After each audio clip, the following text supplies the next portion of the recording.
रास्त आपको दिखाएंगे। शाह महमूद कुरैशी प्रेस कॉन्फ्रेंस कर रहे हैं।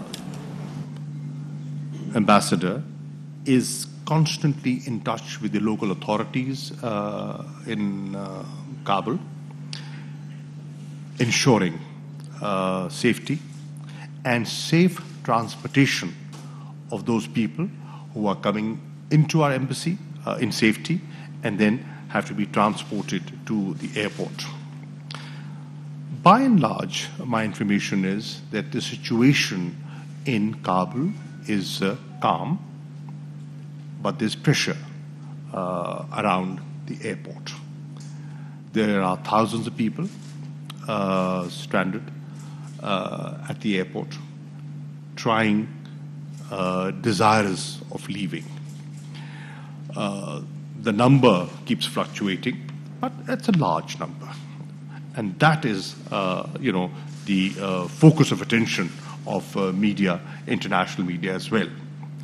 And the rest of the city, which is, functioning close to normal, is not being focused. We've set up a cell, evacuation operation cell at the Ministry of Interior. This was done 15th night, and the cell has been in operation since 16th of August. This is manned 24/7. All stakeholders are present under one roof, and when I say all stakeholders, in that cell you have representatives of the Ministry of Interior, Ministry of Foreign Affairs, Civil Aviation Authority, FIA, ISI, and Islamabad Police. The idea to put them together is a quick response and to accelerate inter-ministerial coordination. We are trying to facilitate the movement of evacuees, whether they're coming by land or by air.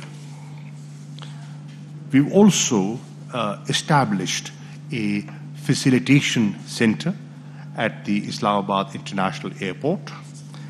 This facilitation center has representation of all stakeholders. It is manned round the clock, and they're managing and monitoring arrivals and departures. They are there to facilitate boarding, lodging at the airport.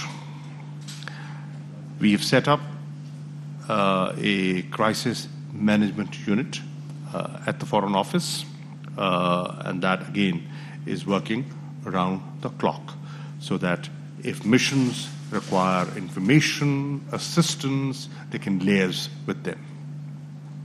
So far, since the 16th of August, 5 PIA flights have operated between Islamabad and Kabul.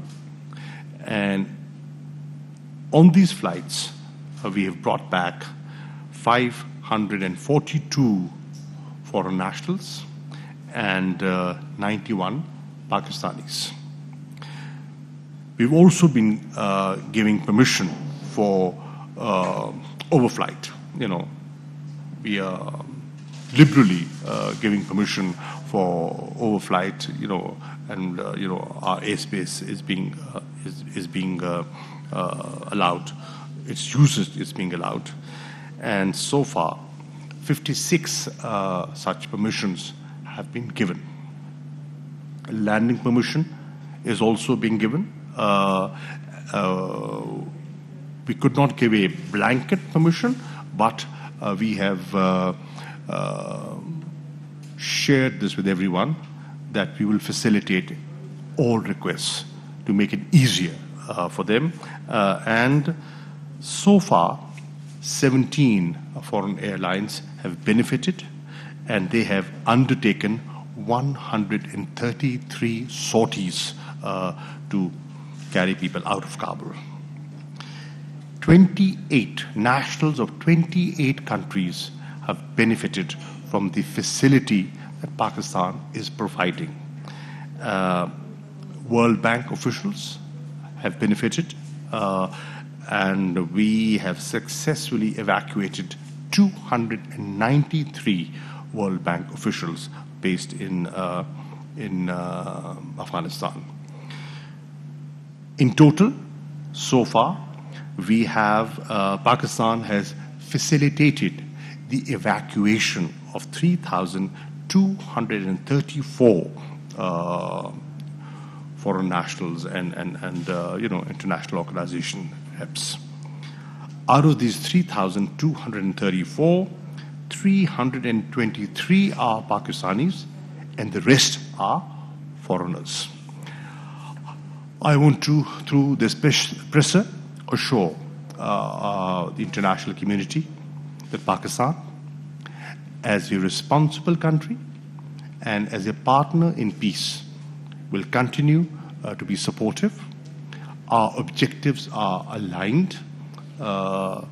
We are working for a similar purpose, that is safety, security of everyone, their nationals as well as Afghans.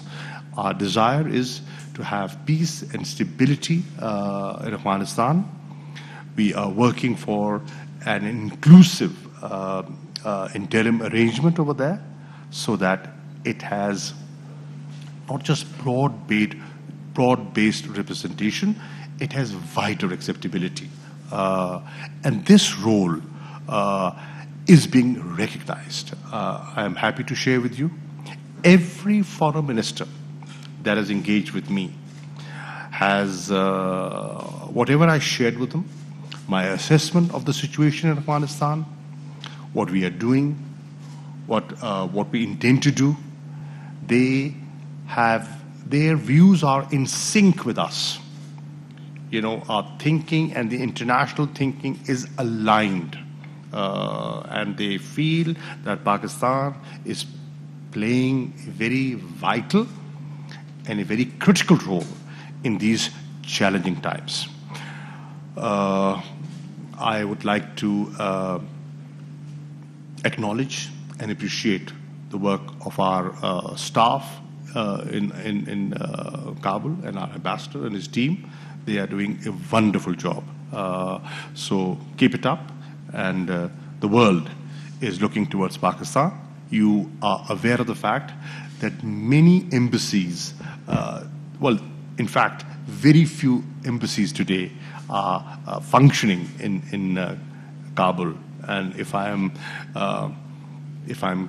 not wrong, perhaps only five are functioning in Kabul, and Pakistan is one of those five. So Pakistan is playing its role. Thank you. Yes, Mr. Foreign Minister.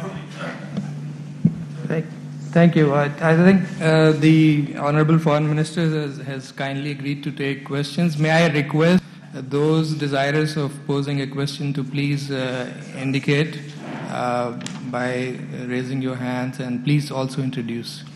Mateen Haider Sahab, may I start with you? Thank you, Mr. Foreign Minister. You have spoken in detail about your interaction with your counterparts of Europe and elsewhere. What specific cooperation they are seeking from Pakistan? Number one. And probably tomorrow you will be undertaking a regional visit. So what is the purpose of this regional visit since the change has already taken place? What consultations you are going to have with these regional leaders, and spoke about inclusive government? Sure. Why inclusive government is getting late? Thank you. What are they wanting from Pakistan? They are wanting Pakistan's help in evacuation, which we are helping, and they're acknowledging that. They want Pakistan to promote an inclusive arrangement set up over there, which Pakistan believes in. We feel that Afghanistan is a country which has number of ethnic groups, and all ethnic groups are important. They have a say, they have a role to play, and the wider the representation, the more acceptability that arrangement will have with the international community. I will be leaving, as you pointed out, for 4 countries tomorrow. I'll be visiting Tajikistan, I'll be visiting Uzbekistan, I will be visiting Turkmenistan, and I'll be visiting Iran. The 5th country is China. I've had a detailed telephonic conversation with the Foreign Minister of China, State Councillor Wang Yi, on the situation in Afghanistan and what role we as immediate neighbors can play. And the 6th neighbor, of course, is Pakistan. The idea, the objective of going out is to hear their assessment and see what are the immediate challenges the neighbors are facing, can face. How we can collectively devise a strategy in dealing with the refugees if that situation arises. Fortunately, the immediate scare of a huge influx has somewhat subsided because of the situation in Afghanistan, which is more or less calm. But that need can arise in the days ahead. How do we manage our trade, crossing points with Afghanistan?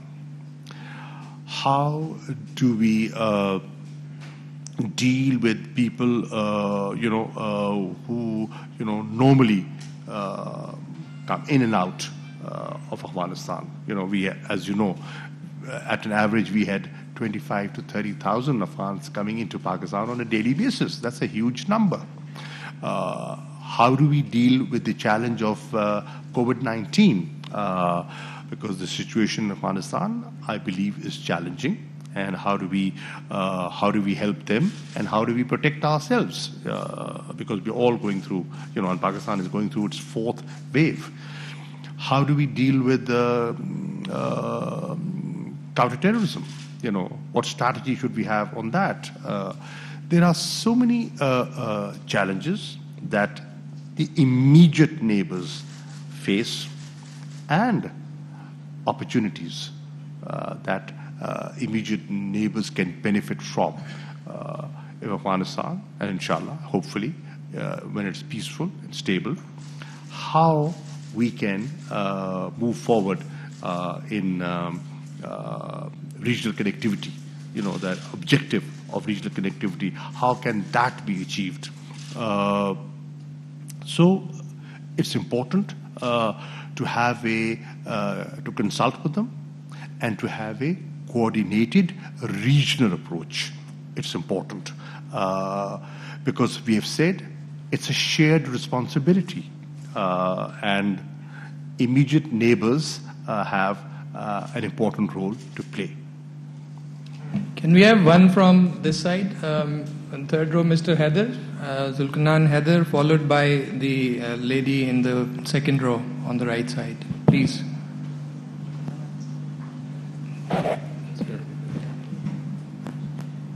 Sir. This is Shaukat Paracha from Aaj Television, sir.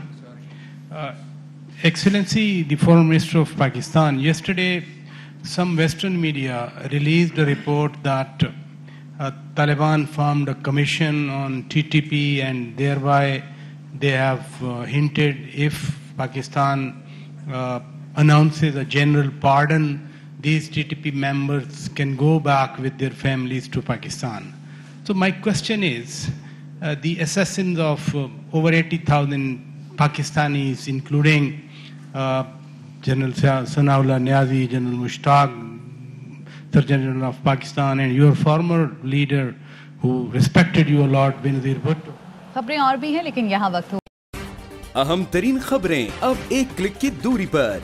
आपके पसंदीदा talk shows हों या अहम मुल्की या गैर मुल्की शख्सियात की न्यूज कॉन्फ्रेंसेस, हर लम्हा बाखबर रहने के लिए सब्सक्राइब करें हमारा YouTube चैनल। मौसम की सूरत हाल हो या खेल के मैदान से खबरें, अपने मोबाइल फोन से मुल्की और बैनुल-अक़वामी अहम खबरों तक रसाई के लिए डाउनलोड कीजिए मोबाइल ऐप। बावसूख ज़राए से मुसद्दिका खबरों, तज्ज़ियों और तबसरों से मुस्तफ़ीद होने के लिए विजिट कीजिए पाकिस्तान की सबसे बड़ी न्यूज वेबसाइट www.arYnews.tv। इन सब के अलावा पाकिस्तान का सबसे बड़ा फेसबुक पेज हो, सबसे बड़ा न्यूज इंस्टाग्राम अकाउंट या फिर ट्विटर, ARY न्यूज पहुंचा रहा है खबरें सबसे पहले आप तक, ताकि आप रहें हर लम्हा बाखबर।